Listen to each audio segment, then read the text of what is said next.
Right, welcome to Game 5 of this best of 5 between Fnatic and G2. If you've managed to stick with me all the way through, props to you. You are clearly a dedicated fan of my work and definitely not of these teams. Once again, the Twitch chat has been here with me for the entire series, and it's been a roller coaster of a day. We have had some hard-hitting, intense questions such as, Vedius, how many fingers do you have? To more low-ball, personal questions like, hey Vedius, if you could count to any number, what would it be? So if you want to join us here live with the Twitch chat, be sure to tune in every Monday and make sure you follow me on Twitter and check out what my world schedule will be like. In any case, let's jump into the draft for this final game. So G2 now on the blue side. They continue with their bans just like they did in games 3 and 4 with the Twisted Fate, Aatrox, and Yuumi. Not going to go into any more context behind this because I've already talked so much about it before. Yasuo and Qiyana continue to be banned away. The Gragas adaptation now comes through from Fnatic. This allows G2 to prioritize the Rakan, which means Fnatic will of course trade it for the Akali and Xayah. The problem is Fnatic now leave the Sylas open. This gives G2 the freedom to pick Sylas into the Akali, which gives them a pretty solid matchup in terms of the 1v1, but they also pick a safe top laner in the form of Kled very early on, and they don't want to showcase what their jungler is. Fnatic then respond with an Elise. Now the Elise is clearly to try and match some of the early game playmaking that G2 have often been going for, and if you think about it, Akali Elise, very strong 2v2 mid jungle. Even early levels, it's very strong. So Fnatic coming out the gate saying, we want to fight you early. Fnatic then ban away both the Kai'Sa and the Lucian. Kai'Sa was great late game insurance for G2 that worked out beautifully for them in game 3.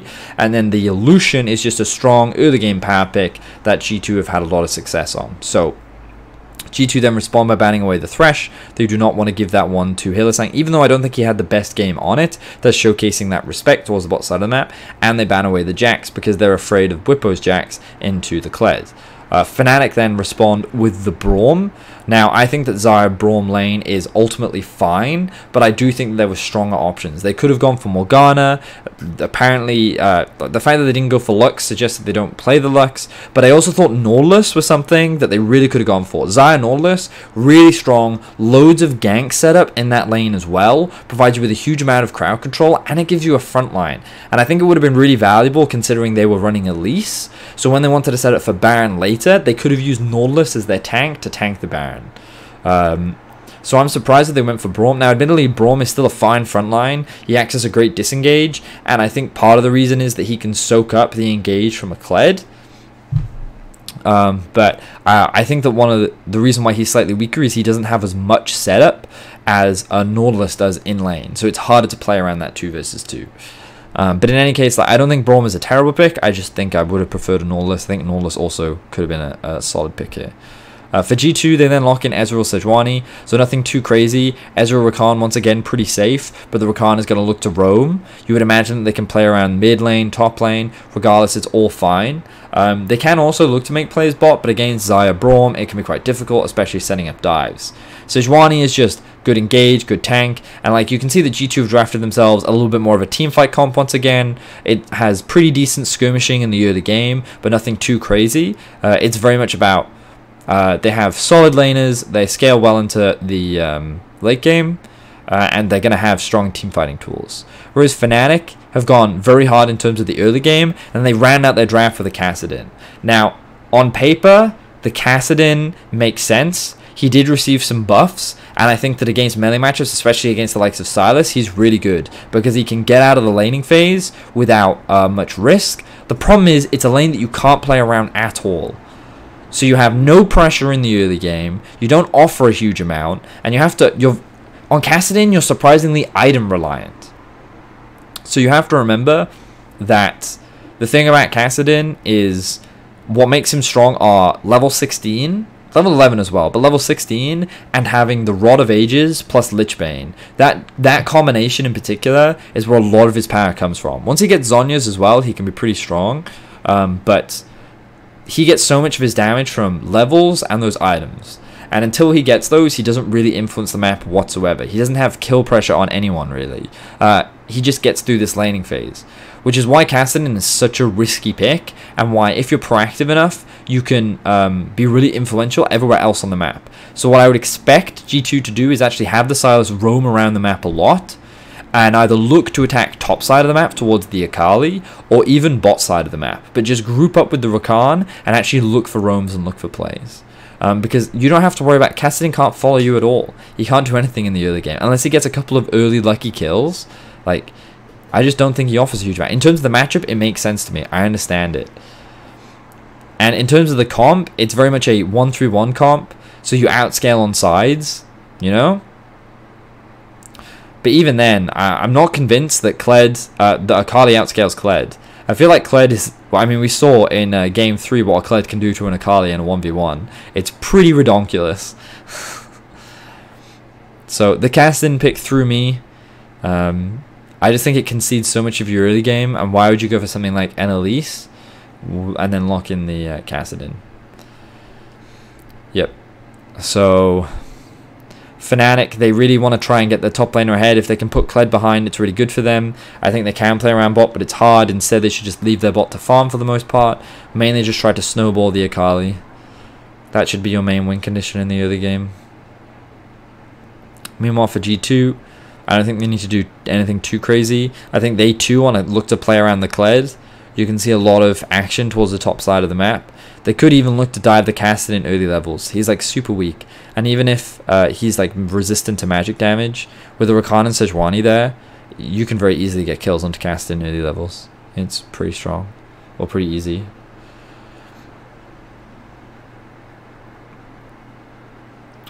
I don't think the Kassadin was necessarily a bad pick. Again, I understand why it's being picked into Sylas. And you can also understand that from a comp perspective, it's very much a 1-3-1.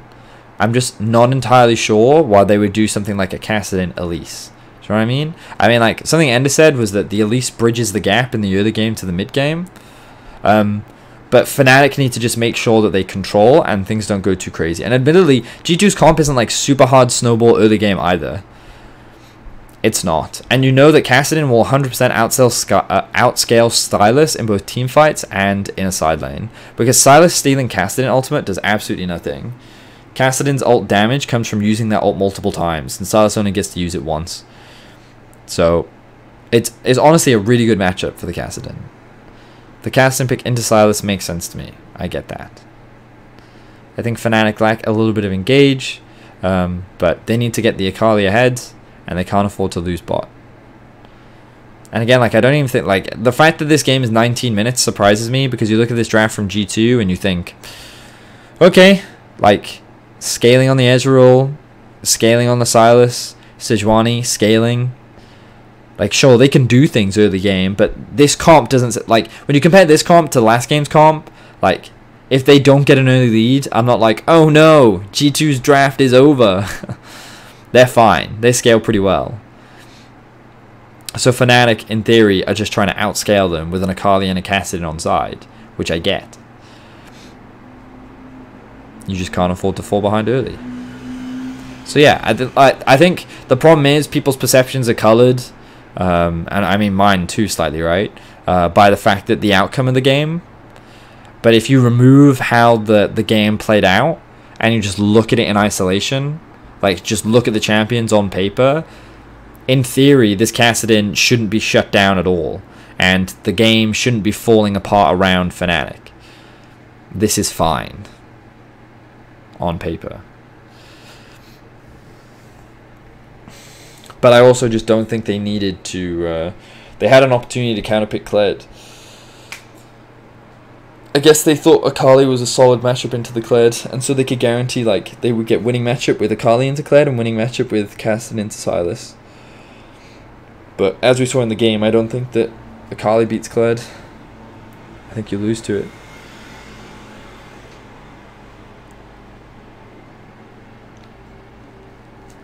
Was my draft.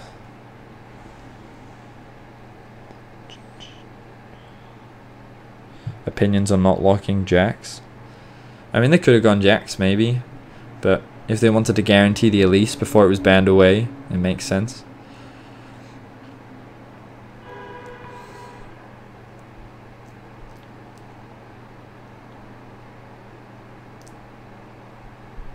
We were fine with both matchups. Yeah. So like that's what I'm thinking. Like the Kled does fine into Akali.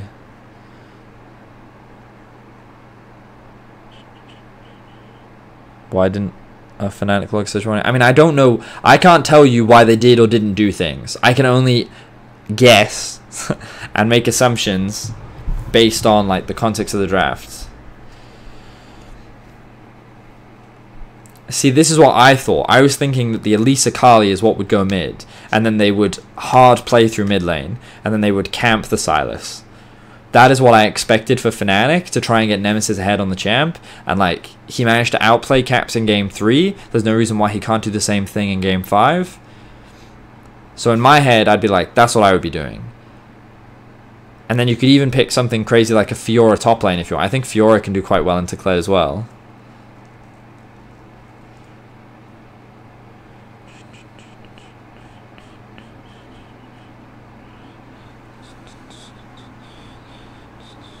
Yeah. Don't know. But in any case, like, on paper, I don't actually see a problem with Fnatic's draft. I think that it's hard for their mid lane to have any influence, so he's not going to roam a lot, which gives a lot of freedom for the Sylas to roam, which means he can look to set up a dive top. So if Kled does have a winning matchup over the Akali, at least has to work really hard to make sure that Kled doesn't snowball that lane early. Fiora gets fucked by the Q heal debuff? Oh, okay. Well, honestly, I don't know what's good or bad into Kled. Because in my head, every time Kled uses his Q on the Fiora, all you do is you stun the Kled, because he won't be able to yank you back every time. Same thing when he tries to ulti you. And also Fiora can chase you down when you go into the little form, which is one of the hardest things to do on Kled. So, yeah, that's what, so I'm a Kled main, and Fiora plus Jax are Kled's worst matchups. So that's what I thought. I thought Fiora was a really good pick into Kled. And then it would also achieve the split push goal that they were going for. So if you had like Akali mid, Elise jungle, and then Fiora top, then you would outscale on sides. You'd have 2 easy lanes to play around.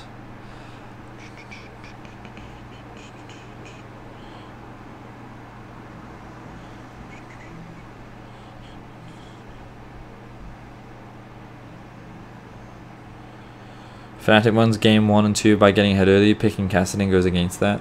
Yeah, it does. I don't think they have the strongest early game draft. But to be fair, neither did G2, which is the important thing to note here. G2 do not have an insane early game draft either. Like, no one sits there and looks at Ezreal and goes, I'm going to get smashed in my 2 versus 2. Same for Sylas.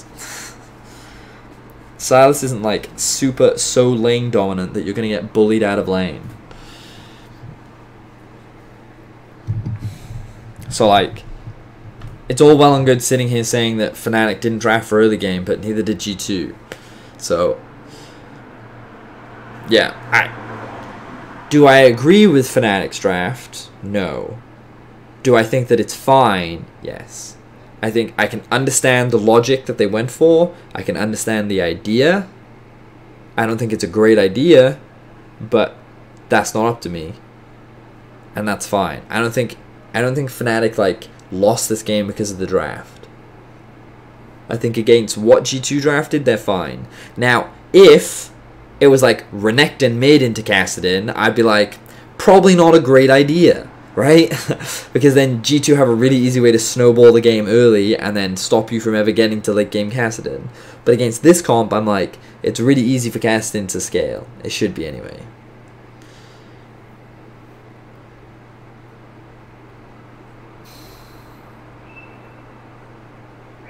They lose to late game. I don't think they have too much magic damage. I think they're fine. I really think they're fine. Anyway, let's just watch the game and let's see what actually ends up happening.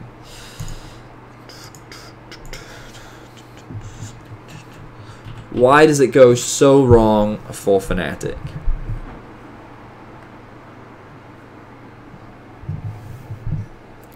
What happens? What happens?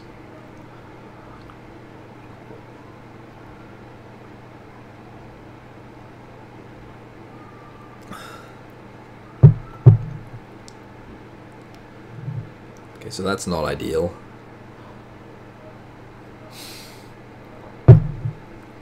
Okay, so the reason why this isn't ideal, I think this play works, but Zaya's not there, and the Akali has to base. So they're in brush 2 versus 3, and then they realize. So this isn't a great start. Give Perks a bit of extra gold.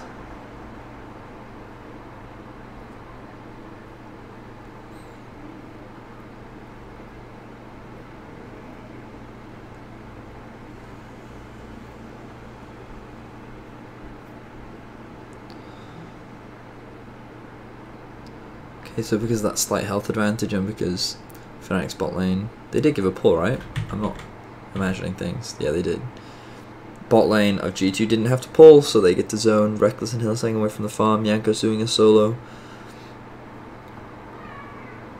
Looks like Fnatic actually don't have information on when the Sejuani started either. Meanwhile, Brox are making an early beeline to top side. So you can see, look how much damage that W does early. It's crazy. So I can understand, like, Castin, I think, is a good matchup into Silas.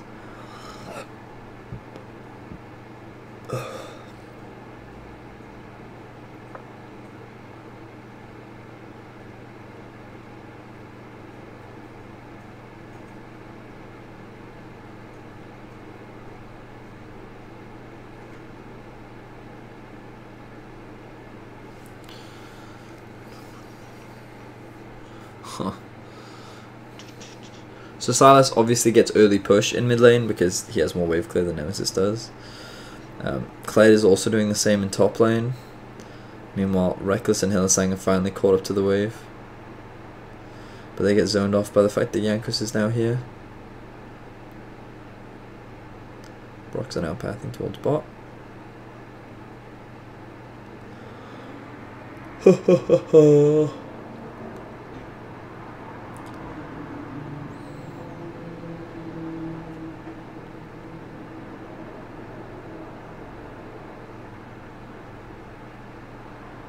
Wow. Whew. So this is why I was led to believe that Kled actually does really well into this Akali matchup. So early laning phase, Bwipo is falling really far behind. So in order to have a strong 1-3-1, it's important that one of your split pushers doesn't fall behind. Which is exactly what happens. Now Fnatic try to attack bot, but obviously Boxer gets spotted out. Jankos goes for a play mid. Oh, Nemesis. He messes up here. He walks closer to them. So the stun comes through. I mean, that's unfortunate that he flashes in the direction that the E goes. But see how he's walking towards them still? I mean, even if he gets hit by that Q, to be honest, it's not the end of the world. He should just walk back towards his tower. But he actually then closes the gap. So they can kill him.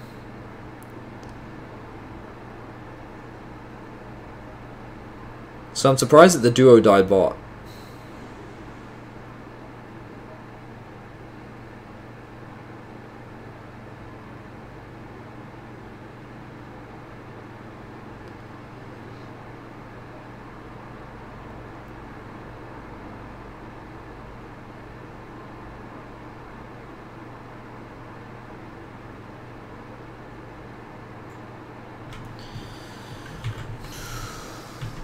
Oh wait, we'll probably get it in the replay in a second, won't we?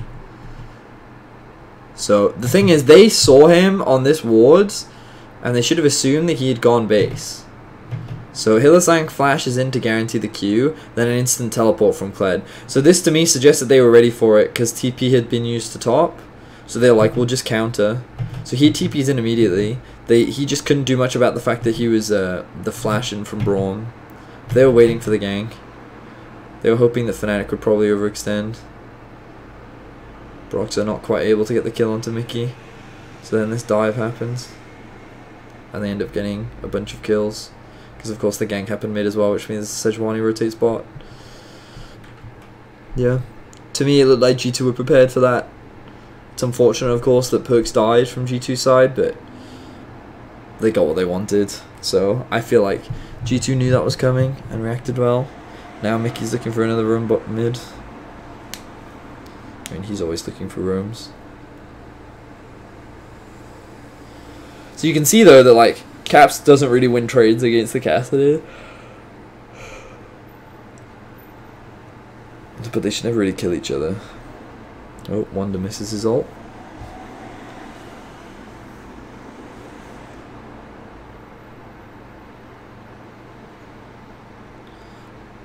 So here's the roams that we were talking about. So now Broxah tries to come top lane to help. And then the remount from Wonder. Oh, such a great dive. But we talked about this in draft, about how the thing about Kassadin is he can't really do much in early. It's the same idea as Akali versus Twisted Fate. The thing is, Akali is like fine into the matchup, but because you always get pushed underneath your tower, you can't really ever follow Twisted Fate when he roams. There's not a huge amount that you can do because he always gets pushed onto you. So every time, the only thing you can do is maybe land an E on him, but that's assuming you're even in a position to land that E, right? So Silas can do the same thing against the Kassadin, because you can see he gets pushed underneath his tower and he can't follow. So like they see how low he is, they see a wave stacking, and Wonder's basically like, hey Caps, we can dive this. So now of course Broxah shows up, which is an added bonus, and Caps is like, well, let's just kill Broxah, he's only level 5. So he then remounts while Caps initially tanks the tower. Then they uses the dismount in order to find that initial kill, and then like they coordinate the dive beautifully. So now they're just finding all these early kills, and it's just because they're catching Broxah off guard. But like that whole play only happened again because of this pick. That was allowed to happen because of this. Now of course the fact that Broxah didn't have flash is because of the play that went wrong down. I say went wrong. Like they thought that they were punishing Perks and Mickey for overextending, but G2 was actually baiting them into a play, so they TP'd in and punished. So now this Kled is a Giga Fed. Again.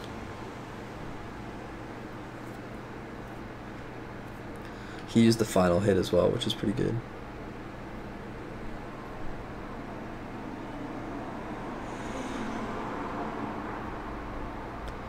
So now, of course, they have push and bot because they have an item advantage, and a pretty solid one as well. It helps that he's landing all of his Qs.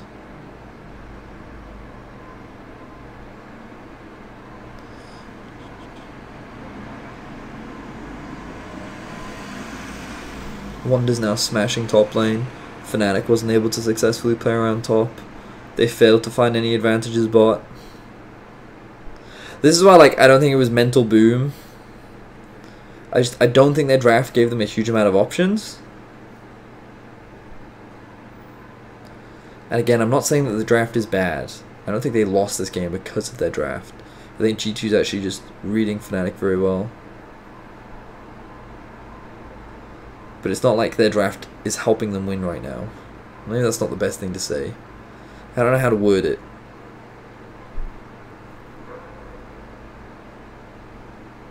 Their draft is limited in how they win the games, right? Because it relies on Kassadin and Akali winning on a side lane. So this was something that Bwipo did, that Ender talked a lot about, which is that because of the situation of the wave, Wonder was like freezing Bwipo, and he was really screwed. Because if he overextends, he gets ganked because they can't gain priority over this top river because Kassadin is constantly forced underneath his tower, right?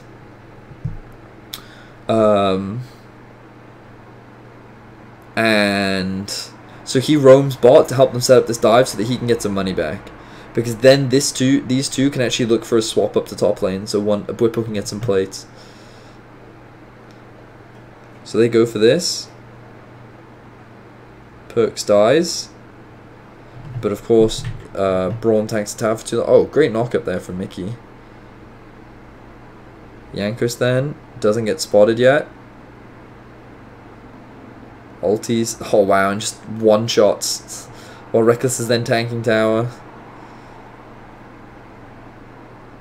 And this is just another dive that goes horribly wrong. Good flash from Yankos. And at this point, like, Fnatic are now so far behind. I mean, the G2 played this early game extremely well. They punished Fnatic for everything that they tried to do, literally everything.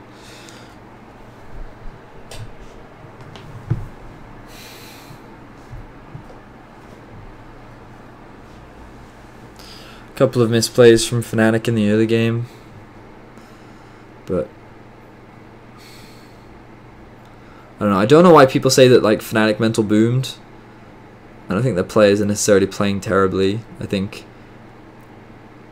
Bwipo's getting smashed in a matchup that he can't win. And now Wonder's like, yeah, I'll 1v2 you. Meanwhile, more dives are happening bot lane. Yeah. And again, I don't think they lost this game because of the draft. I just don't think it helped. Because, I mean, if we think about it, they found a successful kill in mid. If Nemesis outplays that and lives, sure, right? Fine, they don't find a kill in mid. But it doesn't change the fact that Cap still has the ability to roam and Wonder's still in a winning match up top. If they put the Akali mid lane and they have Broxah there, then it's much easier for them to gain prio and they have an easier lane to play around. Oof.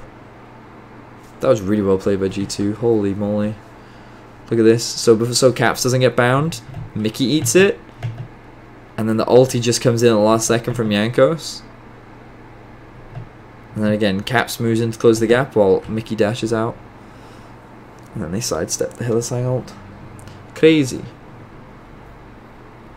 And then of course they kill Hylissang because the TP comes in. Ooh, they're all so low. Holy... Where does all this damage even come from? All the Silas plus Jankos W. Yikes. Oh, it's sad to watch. They just got destroyed.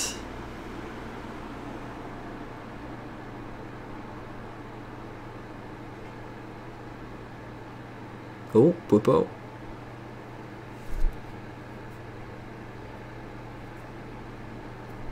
Yeah, it's a weird one. Because, like, a lot of pros will sit there and tell you, like, the draft wasn't the problem, the draft wasn't the reason why we lost. And, like, very rarely it is, you know? Because as long as you play well, you can make any draft work. It's just, sometimes drafts give you a certain number of options. And in this case, Fnatic's draft relied on their two solo laners getting to a point where they could win on side. Which means that they can't afford to fall behind early. Wonder wins his 1v1 mid top, like, pretty hard. Broxah doesn't support it successfully. You can say that's a failing on Broxah. You can say that's Wonder playing super well.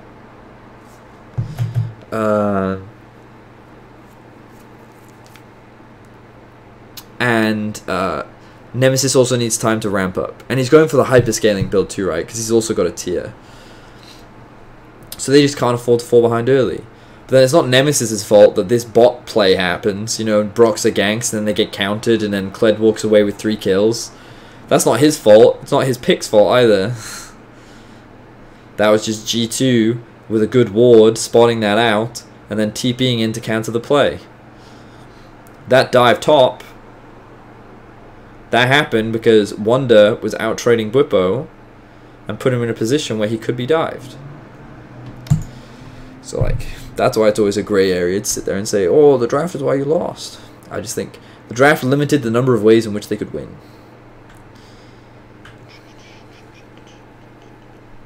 Right, I'm going to stop harping on about the draft now. I'm not sure there's much more you want me to review, friends.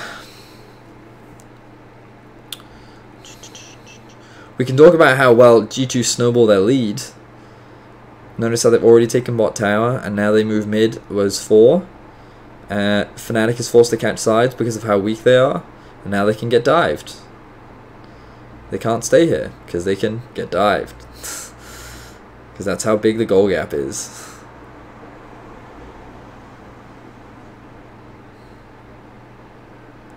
They can get dived.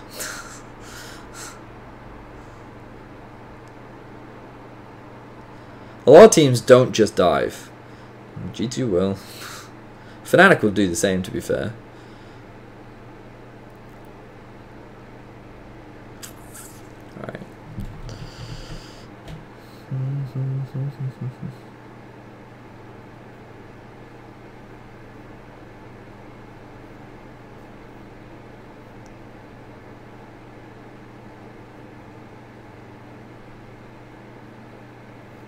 So then G2 take the Rift Herald, thinking that they can just run it down mid and end.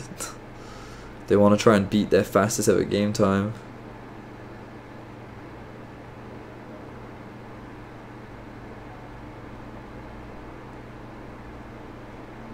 Of course, Fnatic as a 5-man is still strong enough to hold the line, especially with 2 towers. Mickey kind of runs it down. Wonder dies, which is all the gold from G2. They find more kills, but even then, the minions then die, so they can't keep the siege up. Yet they stay anyway. At this point, Nemesis is picking up all these kills. Like, the bot lane is 0-12 right now. Top lane is 1-5. Like...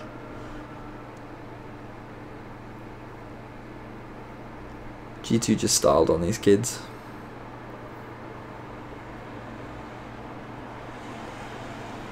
They could not end. They ran it down. I just find it funny that they were just like, yeah, fuck Vision. Let's just fucking go. Now they set up Vision. They have all these wards on the top side of the map, so they can go for Baron if they want.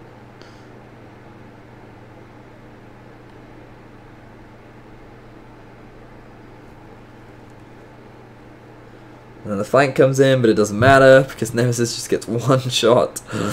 Whoop!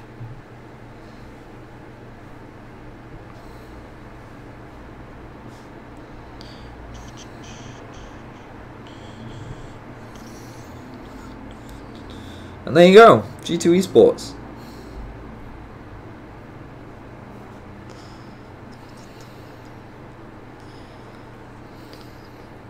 Poor Fnatic. They definitely could have 3-0'd this series. This definitely could have been a different outcome.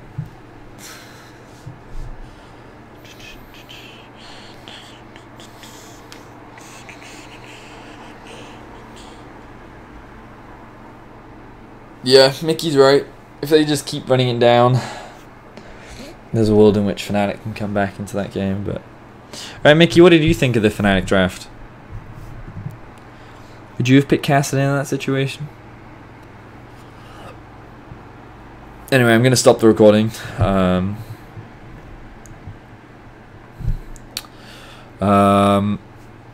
yeah, so I think what we can gather from this series is that G2 Esports in their entirety have a very wide range in their ability.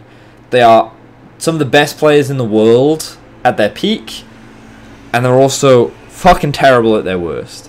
And so one of the biggest things you don't know about G2 is the variation at where they will show up.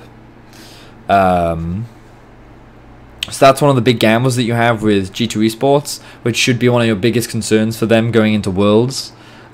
Which G2 will show up on the day, the one that goes against Fengvu Buffalo or the one that goes against SKT.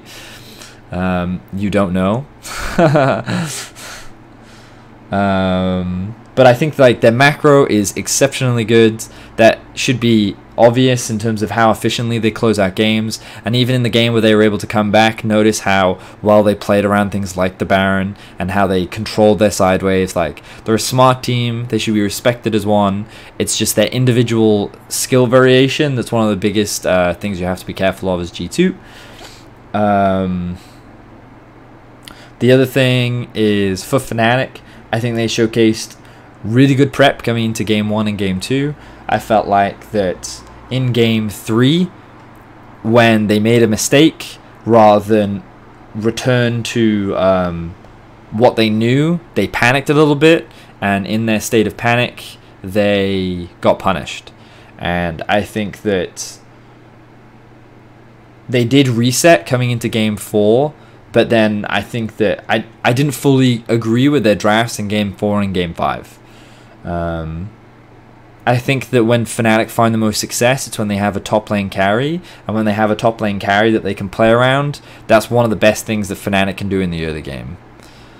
Not that they need Bwipo to be ahead, it's just that I think that their early game planning works the best when they have a top lane carry that they can actually leverage in early to mid game. Which is why I think things like Aatrox, Renekton, Gangplank are all really strong champions with Bwipo, because they're lanes that you can easily play around, and they have really strong mid game spikes. So I think these kind of champions are really good for Fnatic. and when they're not on them, they've showcased in this series that they don't have as much success. So yeah, I think the Fnatic is still a very good team. I think that their macro is also very good. I think that they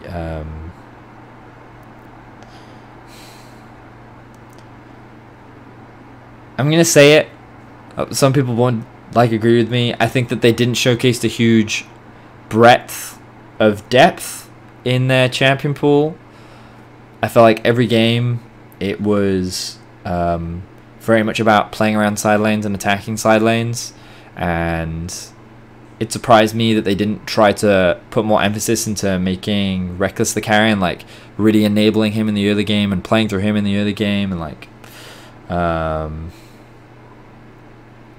and also like the one game when we saw Nemesis on Akali, even then it felt like that it's like very much playing towards side lanes and like trying to play split push, and like the thing is it works to a degree because obviously like they were in a position to 3-0, they could have easily stomped G2. Yeah, I need to think a little bit more about it, how I word it. Fnatic is a slightly more complicated one, but they definitely have a high ceiling. They definitely have the ability to beat G2, and I hope that coming into the finals, they well, I mean, they still need to get through Schalke, obviously, but given that they are expected favorites, I want to see a little bit more variation, I guess. Yeah, but definitely still a great team. Fun series to watch. Game 2 is definitely the messiest of them all. There was, if you want to criticize Europe, Game 2 is the one that you use for it. Alright, so that's going to do it. We saw the last 3 games. Let's wrap it up. Right, Mickey, let's wrap it up. Thank you, YouTubers, for watching. I hope you enjoyed the reviews. You can check out all my other coverage on my YouTube channel. Keep an eye out for more cool content coming in the next few weeks, especially leading up to Worlds.